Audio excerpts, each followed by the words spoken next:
बहुत समय पहले एक हरे भरे जंगल के बीचों बीच एक छोटा सा गांव था, हरितपुर।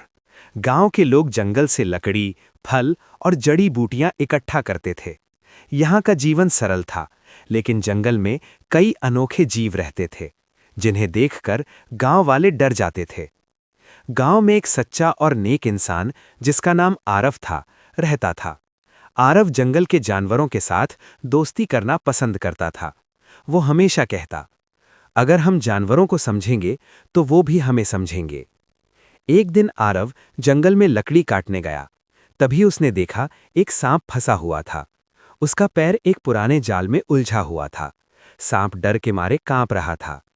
आरव धीरे धीरे उसके पास गया और बोला, डरो मत, मैं तुम्हें चोट नहीं पहुंचाऊंगा। आरव ने ध्यान से सांप को जाल से मुक्त किया।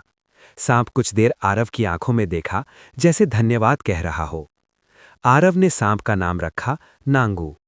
आरव रोज जंगल जाता और नांगू उसके साथ खेलता। गांव वाले ये देखकर डरते थे, लेकिन आरव ने हमेशा उन्हें समझाया, सांप भी दोस्त बन सकते हैं अगर हम उनके दिल को समझें। एक दिन आरव और नांगू जंगल में खेल रहे थे। तभी एक भारी तूफान आया। पेड़ गिर रहे थे और हवा जोर से चल रही थी। नांगू ने आरव को अपनी लंबी पूंछ से पकड़ा और सुरक्षित जगह पर पहुंचा दिया। आरव ने हैरानी से कहा, तुम सच में मेरी दोस्त हो नांगू? नांगू ने हल्की सी हाँ की तरह अपनी जीभ हिलाई। कुछ हफ्तों बाद गांव में सांप के हमले की अफवाह फैल गई।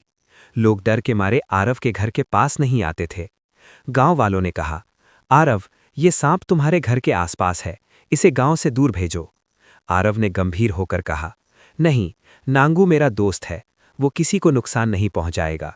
मैं साबित करूंगा कि सांप भी मित्र बन सकते हैं। तभी गांव में एक जंगली भालू हमला करने आया। सभी लोग डर के मारे छुप गए, लेकिन नांगू ने अपनी तेज गति और चालाकी से भालू को जंगल की गहराई में भगा दिया। गांव वाले चकित रह गए। आरव ने मुस्कुराते हुए कहा, देखो, नांगू सिर्फ दोस्त ही नहीं, हमारे रक्षक भी हैं। एक दिन जंगल में आग लग गई। आग की लपटें तेजी से फैल रही थीं। आरव ने देखा कि छोटे जानवर और नांगू फंसे हुए हैं। आरव बिना डर के आग में कूद गया।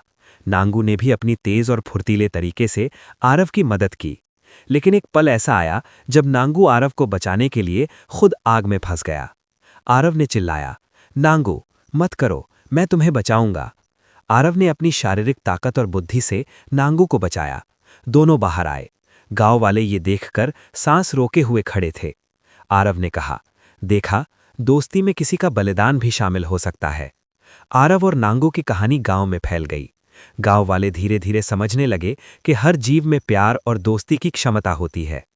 आरव और नांगू हमेशा साथ रहे।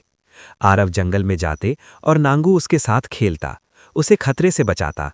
अब गांव में कोई भी जानवर को डर से नहीं मारता था।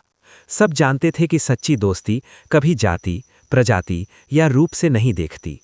आरव ने अंत में कहा, सच्चा दोस्त वही है जो तुम्हारे लिए खतरा उठाए, बिना किसी स्वार्थ के। नांगू ने हल्की सी हाँ की और दोनों जंगल में डिसअपियर हो गए, जैसे दोस्ती का प्रतीक बन गए। सीख और संदेश। सच्ची दोस्ती हमेशा विश्वास और समझ पर आधारित होती है। जानवर भी हमारी भावनाओं को समझ सकते हैं अगर हम उन्हें प्यार दें। साहस और धैर्य से हम किसी भी मुश्किल का सामना कर सकते हैं।